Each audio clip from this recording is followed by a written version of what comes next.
Hello बच्चों, the question says that similarities of Biot Savart law and Coulomb law for the electrostatics are. देखिए option दे रखे हैं 3-4। पहला बोला है both are long range and inversely proportional to the square of distance from the source to the point of interest.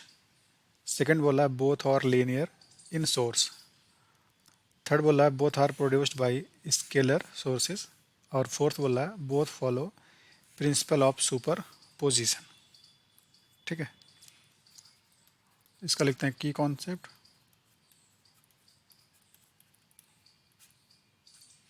ये हो जाएगा, समझते हैं पहले कूलम लॉ क्या होता है। तो कूलम लॉ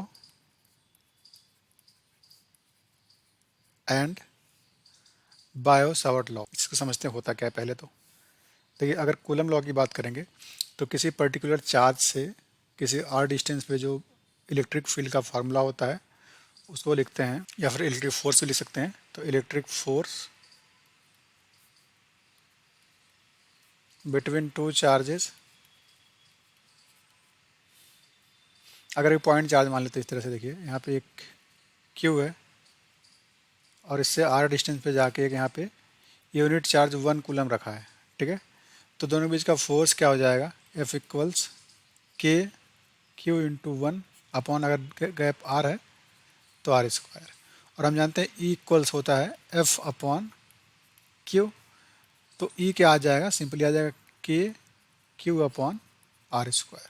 ठीक है, this is the formula of electric field due to a point charge Q at a distance R from the point charge. यहाँ देखिए E जो है आर स्क्वायर के इन्वर्सली प्रोपोर्शनल है। ठीक है, ऐसे ही अगर हम मान लें, और यहाँ देखिए क्यू जो है ना, एक क्यू स्केलर है, क्यू स्केलर क्वांटिटी है। अगर सेकंड बात करें बायो-सावर्ट लॉ का, तो अगर एक कोई करंट एलिमेंट ले लें हम छोटा सा, इसमें करंट आई फ्लो कर रहा है और इसका लेंथ छोटा सा डी एल मान लेते हैं, डी एल। तो इससे आर डिस्टेंस पे यहाँ जाके अगर लिखें मैग्नेटिक फील्ड, तो बी आता है mu naught upon 4 pi I D L sine theta upon R square. ठीक है, यहाँ देखिएगा जो बी है वो आर स्क्वायर के इन्वर्सली प्रोपोर्शनल है। लेकिन यहाँ पे देखिए आई डॉट डी एल जो है ना, या फिर आई डी एल बोल सकते हैं सीधे सीधे, ये वेक्टर क्वांटिटी है, ये वेक्टर है। ठीक है, तो देखिए दोनों ही लॉन्ग रेंज फोर्स हैं, दोनों ही आर स्क्वायर के इन्वर्सली प्रोपोर्शनल हैं। तो देखिए पहला बोला both are long range and inversely proportional, तो पहला तो सही हो गया। सेकंड देखिए both are linear in source, हाँ लीनियरली डिपेंड करते हैं। ठीक है, दोनों ही सोर्स लीनियर होते हैं। ठीक है, तो सेकंड भी सही है। Third both are produced by scalar sources, नहीं देखिए दोनों स्केलर नहीं है, यहाँ पर देखिए चार्ज जो है स्केलर है लेकिन आइडियल वेक्टर वेक्टर है। ठीक है, तो आपका थर्ड गलत हो गया है। ठीक है, अब both follow principle of superposition, हाँ ये सही है, बोथ फॉलो करते हैं। ठीक है, अगर यहाँ लिख लें तो दोनों में ही हम प्रिंसिपल ऑफ सुपरपोजिशन लगा सकते हैं। तो बोथ फॉलो सुपरपोजिशन।